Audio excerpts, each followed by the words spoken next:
Clamps are an essential part of any woodworker shop. So let's talk about the clamps used in Sloyd.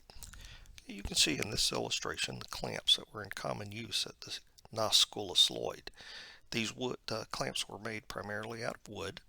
They were not a solid piece, as that joint would be too weak, but they were joined together so that you had cross grain running horizontally, or long grain running horizontally and long grain running vertically, and this added to the strength. And then the screw through the middle was just made out of wood.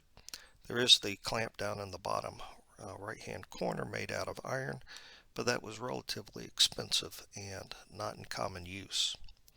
Up in the top right hand corner you can have what we typically call the hand screw now. They called it the English hand screw. Two pieces, which just gave an incredibly strong joint. These are the clamps that get the most use in my shop. There are plenty of other styles of clamps out there, but these seem to work well for me. Look how similar this one is to the wooden version that we saw in the book. This is just a typical F-style clamp. A lot of different companies make them. They're all good. Puts a lot of pressure on there.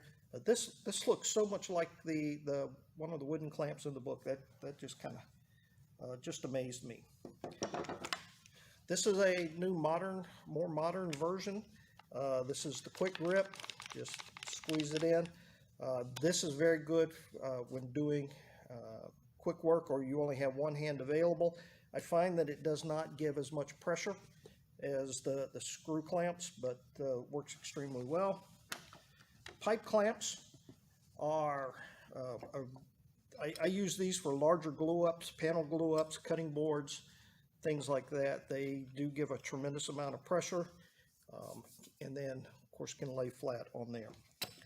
Spring clamps, and I got dozens of these little spring clamps running around, and these are handy for just very small items. Okay, oh, hang on, I got one other item I need to show you.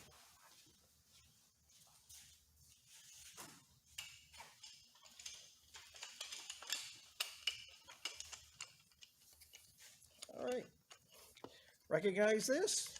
I mean, this is what they call the English screw clamp. This is looks exactly the same, but it does have some updated hardware. This one's by Jorgensen, but again, a lot of other companies put these things out. I find this very, very useful, especially when I need an extra set of hands on the workbench. This is really good for holding small pieces up in the air, things like that. There's another video out there on the use of this for holding. So clamps, I think again, materials have improved. There's been a few innovations, like the one-handed grip clamp, but basically clamps are the same as they were back 150 years ago.